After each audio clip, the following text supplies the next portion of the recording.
In this video, we're going to look at the MileSplit export and import. So when you are hired to time a race that is on MileSplit, you'll create a MileSplit account if you don't already have one. If you do have one, of course, that should give you access to the meet. So you'll find the meet on the calendar once you're logged in. Just go to the calendar there at the top of the screen. And here, I'm going to pull in a past event, so I had to go to view full calendar. But my event that I timed is the CBC Warrior Invitational. Looks like it's right here. And when you click on that, you have to click on Meet Manager and then click on Entries. And typically, what I do is I'll use the option here that says Download to CSV, and that gives me every participant, and it'll have the event they're in as one of the columns. If you've already created the race in the software, you can also import or download a file for each one of the races. Either way you go, doesn't matter. To me, I think it's faster to just download one CSV that includes everybody. So now that I've got that, I'm going to go to Create Race, From File, and Delimited File. Here you'll select the file you just downloaded. And by default, it's going to assume it's a comma separated file, and this is. And it's also going to say, is there a column header? And there is on this file. So we're going to hit yes. And it's going to pull all the columns in. It's going to automatically try to resize the columns to match the template above. I'm going to turn that off by checking this box here, just so I can drag this out and see what all columns we have. A lot of these columns we won't need to pull in. This is not really used for timing. Now, obviously, this athlete ID, which I just clicked on here, that is the one for sure you're going to keep. Some of these others are optional. I do try to throw in the coach's email as the participant's email. I never use it, but it's just nice to have. So I'm going to expand some of this out just to look at it. So we don't really care about some of this seed meet, seed dates, all that stuff. Again, some of the stuff, if you wanted to, you can put in the notes field, but I just don't ever seem to have a need for it, so I'll take it out. So here we can kind of see what all we got. So I think everything from the left here we're going to use. So I like to start off by taking out the things I won't need. Just clears the clutter, makes it a little easier to see.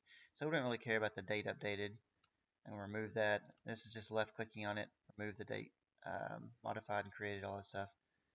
We want to leave the athlete ID. We want to leave the coach's or the contact email, the contact name. I don't really care about this registrant. We got the first name and last name in the other field. Notes, we don't really need that. Seed date, I don't need that. Seed meet, don't need that. All right. Birth date, looks like that's all 0, so we don't need that. Country, we're right in the center of the U.S. We know everyone's going to be here in the U.S. Seed time, we don't need that. So that essentially gets rid of everything we don't need. So now we're going to pull in the things we do need. So this race ID, this column represents any unique value that the software is going to break their races out on. So for every unique value, it's going to create a race in the software and then, of course, map these people to that race. And so if you already have the races created, you would have used that other file. It wouldn't have this value maybe. But the point is you want to have the unique ID here. So for every one of these unique values, it's going to create a race. So it's going to do the boys 5,000 and then the girls. And then after that, the JV boys and then the JV girls. So before total races pulled in here. So we're going to leave that race ID column here. We don't have miles, so I'm just going to click and do add column. That's going to put a blank column there. We do have meters. So leave the meters here in the meters column. We don't have laps. This is not a multi-lap race, so we're going to do add column. We don't have a race name, which really this is kind of the race name, but we're going to let the software create one by leaving the race name blank. So I can do add column, and then race date. That's also not in the file, so add column. We don't have bib number. We're going to let the software manually assign that. Typically, you'd have a stack of bibs that you're going to use, and you can tell the software which number to start with as it pulls people in. We do have a last name, so that's here. We do have a first name. I'm going to drag that over. And so what we're trying to do is we're trying to eyeball it to get the template here to match what's above. I could use this auto resize columns to get it to auto size it for me, but then I kind of lose the visibility of what's in each one of these columns because some of these templates are pretty small. So I'm going to do it this way for now. Add column. So we don't have an athlete type. Everyone's going to be a runner. Again, no date of birth, so we're going to add column.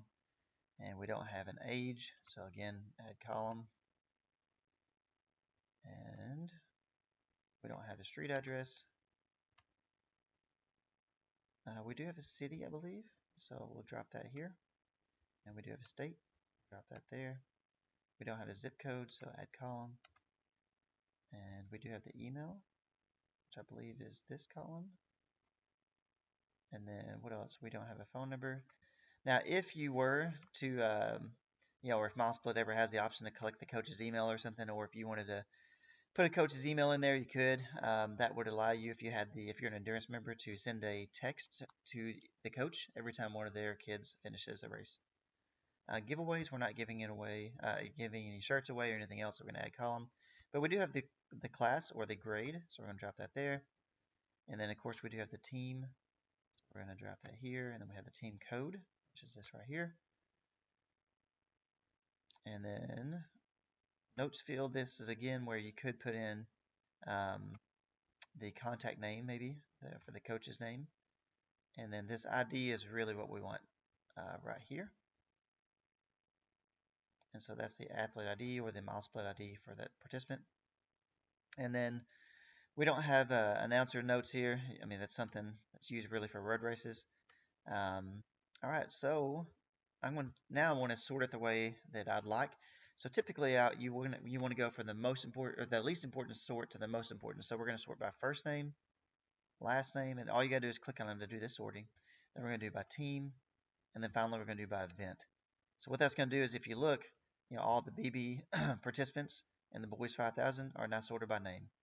And I do this because whenever you're importing athletes and creating your team rosters to, the coaches packets, now when you reach down to grab that stack of bibs for that team for that race, they're all in order. So that's kind of the way you'll import all the participants. I'm not going to click import, but what would happen, because I've already created these races, I've already got results for them. Now, if I were to click import, it's not going to cause any problems. In fact, this is a time where, let's say you mistakenly imported a file that has no athlete IDs. That is an option on MileSplit. So I do want to point out that when you are on MileSplit, you don't want to go to athletes and import from here. Actually, athletes here. It has its own download to CSV. So I've seen some timers make that mistake and pull this file in. Well, that does give you the athlete, the team, and all that stuff, but it doesn't give the ID. So if you make that mistake, don't freak out. Even if it's after you've finished timing the race, just download the entries from the entries option, re-import it like you see here, and all that's going to do is when it finds a matching name, it's going to simply use that record and update it and give it whatever information you've got in this file. So that'll pull those IDs over. Um, so once we've imported athletes, or when you click import, it's actually going to pop up a screen for each one of the unique values over here. So for each one of the races, where it's going to ask you to fill in the race name. It's going to ask you to select the date. There you can put in the start time for each event too. And it also asks you the distance and other things it needs to actually create the race. So, um, so once you've got the races created, they all appear here. Now they won't be bold because the races haven't been started yet. Now I've started these races and I've got results, so that's why they're bold. But if we go to the let's say varsity girls, you'll have the event created, all the teams, all the people, no trouble there. And if you wanted to verify they've got the athlete IDs, you can click on anyone and you'll see this ID right here. So that came from MileSplit. You'll go time the race like normal. I've got videos to show you how to do that. And then once you're done timing, you'll go to Race Day Tools, File Export, and then the MileSplit results file. Back in the days of COVID, there was an option, maybe where we're doing a lot of chip start cross country races. They were starting like one team at a time or funneling people out. So I did have the option to put your mouse over here and do by gun time or chip time, but really you just click anywhere here and it's going to just do the gun time. So here it's going to ask what is the meet name. So let's just say CBC Warrior Invite and hit OK. So I added a prompt here that says, hey, MileSplit wants a single file that includes all races.